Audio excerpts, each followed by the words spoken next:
Hello, everyone. I am Beth Miller. I am the Marriage Saver Coach and the founder of the Marriage Saver program and the Marriage Saver method.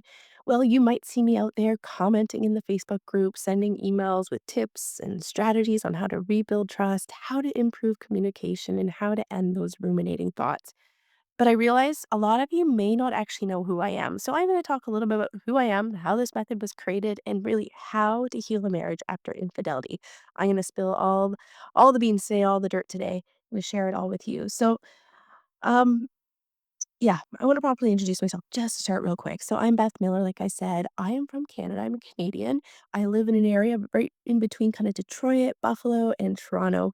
I've been married to my incredible husband for 15 years, and I have three wonderfully crazy little men. And if anyone has any questions, pop it in the chat below.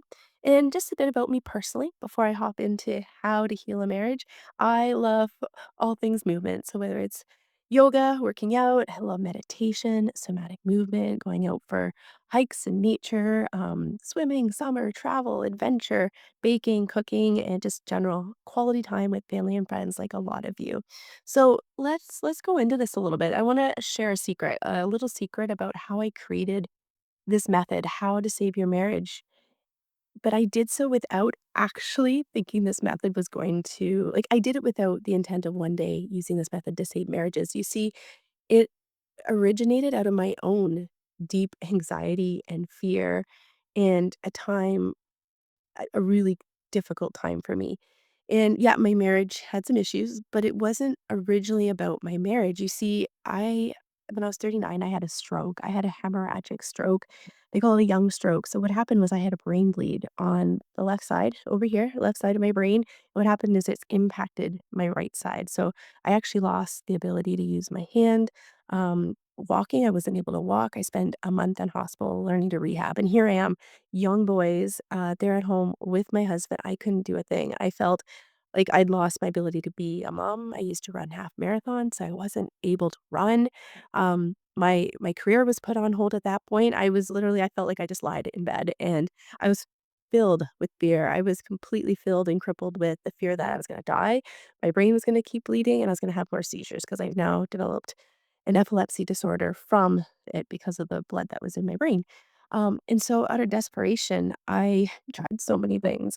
And I remember being with my psychologist about 6 months later. I remember being in a call with her and just saying, "I can't keep doing this anymore. I can't keep talking back to my fear. I can't stop. I don't wanna feel this anxious anymore." I would do my breathing in for 4, hold for 3, out for 4, hold for 3, and I was doing that breathing. I was talking to my thoughts. I was being like, "You're safe, Beth. You're going to be okay. Let this go, you're fine." Like, I was using all the strategies that were very, conscious, cognitive, very analyzing, "Okay, this is what I'm feeling, this is what I should say." And it would work in the moment, but, minutes, hours later, within that day, I'd be back to crying, I'd be not able to focus, my thoughts would be all over the place. The emotions I were feeling were very, very uncomfortable, and so what I did was during this time where I'd had this stroke, this brain bleed, when I was so fearful of what was gonna happen, I went down the rabbit hole trying to find something new.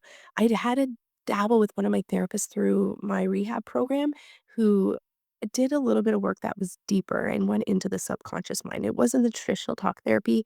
And what happened was I started to understand the power of the subconscious mind. I'm like, this started to help me. I was going into memories. I was getting very relaxed into what was like a theta brainwave state. It was very relaxed, present, almost daydream state where I was starting to kind of see images and memories, and I was starting to see this stuff that was coming through, and it was helping me. I was releasing a lot of the fear. I was letting go of past trauma, and some of it wasn't even to do with my stroke. Some of it was to do with my marriage. Some of it was to do with childhood. And I realized there was so much more within me than just the fear of my brain bleeding, fear of death. There was all these other things within me. So I went down this rabbit hole, and I can tell you a little bit more about it. But what I noticed, probably we're talking another 4 months later after I started going on this deep dive, fired my psychologist. She had a place, she had a purpose. She got me so far, but I got to a point where I can't do this anymore. I talked it all through, and talking about it was just keeping me stuck in the same thoughts, and strategies weren't going deep enough to really get to the root of what was causing it. So about 4 months later, my what I noticed, something crazy, was all of a sudden my husband and I we weren't arguing the same way. We weren't, I feel like, loop of same sort of conversations that lead to the same resentment or him not feeling appreciated or respected and me feeling not heard and all those things. Like we weren't having that stuff anymore. And all of a sudden it was this aha moment. It's almost like you realize, okay, this isn't happening anymore. And I got looking at it. He hadn't really done a lot of work on himself. If anything, he was super stressed out because he was taking care of the kids. He's seeing me as a puddle all the time, crying, the anxiety, the fear, plus all the other stuff that's going on. And what I realized was me working on myself had the power to really transform our relationship. And when it started to transform our relationship, he started to change too, because I wasn't communicating in the same way and he wasn't triggered in the same way because I wasn't bringing up the same resentment or other things that used to treat him and make him feel like he wasn't appreciated and respected. So it's crazy how certain things happen in our lives and really traumatic, horrible things can happen to us. And there's betrayal, there's sickness, there's financial problems too. There's horrible things that are happening, and we what we do is we turn that pain into wisdom, and through this, I learned a gift, and I end up going to do, because I am trained as a teacher of psychology, and I end up going back to do my hypnosis training, so I'm a trained hypnotist, and what happens is my team and I, we do this now, we realized it helps marriages and what happens is we just have to get to the root of it, and we do so by going into the subconscious mind, which is 95% of our brain power. And so myself, there's 3 other marriage coaches on the team, there's 2 other therapists on the team, and we help women every single day with this proven method. But the thing is it's so much different than traditional therapy because instead of going once a week or every 2 weeks, we need access to you every day, if not every 3 days. I would never actually see a client every other week. I don't do it. I need to have access to my clients all the time because if you truly want results, we gotta dig into it and we gotta make sure we maintain that thought. Willpower only gets you so far. It really does. Willpower of like, okay, today's a new day. I'm gonna wake up. I'm gonna be happy. I'm gonna keep my thoughts in check. But then the moment you feel tired or you're triggered or you're stressed or you're overwhelmed, you just go back to old behaviors. And so what we need to do is rewire the brain so that, you know what, those thoughts that were derailing you into fear, sadness, anger don't happen anymore. Because what happens is we have beliefs. For me, let's just go to my stroke. I thought that my belief was my brain's gonna bleed and I'm gonna die.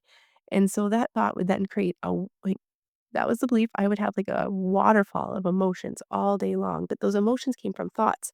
Am I gonna die now? Oh, my head hurts a little bit. I have a headache. Or, oh, my chest is feeling really heavy, but it's probably anxiety. Like all these symptoms. Or, oh, I bumped my head a little bit on the cupboard that was left open. Oh, and then we just lead to my brain's gonna bleed again. Should I call the doctor? Blah, blah, blah. And that created the emotion of fear, anxiety, sadness in my body. So what we did was I changed the belief of I'm not going to die. In my brain, if it bleeds again, I have the team in place. I have a very good neurosurgeon, neurologist. I have all the rehab team. If my brain bleeds again, I call 911 or I go to the hospital and my team is there. And that made me feel a lot safer. All of a sudden, I have the thoughts of, okay, there's a plan in place, which created a thought of, okay, I'm going to be safe, to happier emotions of, okay, this is within my control and others as well. And so we rewire the brain and then we have new thoughts and then we have new emotions. It's so simple. It really is. And we don't have to willpower ourselves. I'm not talking back to my fear, being like, your brain's not going to bleed. Your brain's not going to bleed. Um, so yeah, through my pain, I discovered that I can save a marriage, mine. And also I now use this method to help women. And that's why this world, we just don't even know where it's going to take us. It's so crazy. So, um, I really have discovered that the power of the subconscious mind when it comes to healing and transforming our lives and our marriages, we can rewire these deep patterns within us that keep us stuck in fear. Completely do it. It can rewire our brain so that we can trust again. But with safety, we're not gonna do it haphazardly. If you're like, "I don't feel comfortable trusting," we can't change that belief. Like, we gotta figure out, "Okay, I choose to trust today. I choose to trust when he goes to work. I choose to trust when he's on his phone. I ask him to put his phone face up, and then I can choose to trust him. If his phone is face down, can't trust him." So, we only can add the beliefs that we can fully adopt. And so it can be baby steps. It might not just go, "I can trust." Might be have to, like, I like, baby steps down, not the whole elevator down the floor, just step by step by step. Um, so like I said, I'm a consulting hypnotist, a Reiki practitioner, a teacher of psychology, and we have the power to change our thoughts. We actually can change our emotions, which are neurochemicals. It's physiologically in our brain. Neural pathways, we're changing them. We're changing the neurochemicals that are firing down. It's such a backwards approach, but it's so effective. We've worked with hundreds of clients who have been in your shoes. So, for those of you that are new to the community, I just wanted to welcome you to this community of incredible, strong, compassionate women. If you're in the Facebook group, thank you so much for being here. For those of you that are offering insights and pep talks within the group, thank you so much. And sharing your heartbreaking stories gives others a lot of empathy as to what you're going through so they don't feel so alone. This can be a really, really lonely journey. It absolutely can, because something you are not sharing it with anyone. And it's just the people in this group. You're like your family and friends. And thank you for sharing those really difficult stories and being so open and vulnerable within the Facebook group for those that are here. And I want to let you know you're not alone. There's myself and my team. We're all in there. You'll see Shay, she's in there. I'm in there. And then I have former clients that are in there, and they're rooting you all on as well. Um, so if you'd like, I'll give you a little update really quick too on my brain. So I ended up having another bleed. Here I am so scared back like when I had the bleed. I ended up having another bleed. I didn't tell you guys this. So September, it bled again and I started to lose a little bit more of my function in my foot. It wasn't a big bleed. So what I was so scared of happened, but I was able to handle it because I had the neural pathways in place. Like, I'm gonna be okay. I can either rehab it, or if it's permanent, I'll be okay. Everything's happening for me, not to me.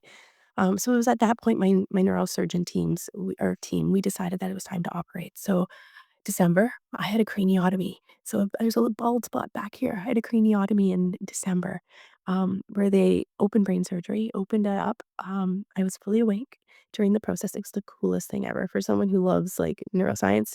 This is it. Trust me, I was panicked at times. Trust me, there was a whole journey about a month before where I ended up learning more strategies I can use with my clients because of the anticipation of like, I'm going to be awake for this. Worst case scenario, what's going to happen? Like, will I be paralyzed? Because that was a complete risk.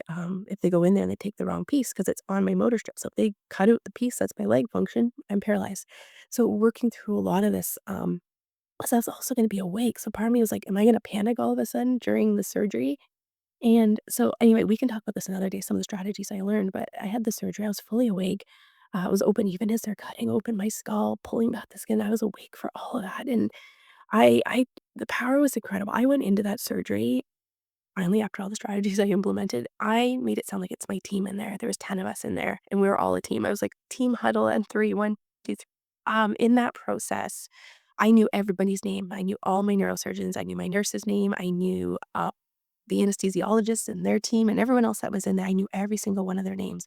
And I feel like as a teacher, teacher of psychology, I if I my students knew my name and they knew that I knew their name, the connection was so great. And the thing is, the operating room, yes, bright, but I felt the brightness and warmth. I could feel like almost my angels, my guardians. I could feel theirs were all there too, whether they knew it.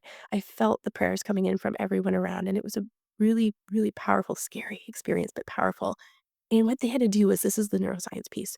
They used little electroprobes um, to touch parts of my brain to see what part of my arm would jump or what part of my leg would jump, or just be like, oh, there's nothing jumping there. And like I said, I have an epilepsy disorder now because of it. So they'd hit certain parts of my brain, and all of a sudden I'd go into a seizure, and I could feel it coming on, and it was such an empowering process. It was about an hour and a half of what they call brain mapping, where they touch the little parts of my brain to figure out where they can go in and cut. It's called a resectioning, where they're going to cut out the part of my brain that kept bleeding and then cauterize it so it doesn't bleed anymore.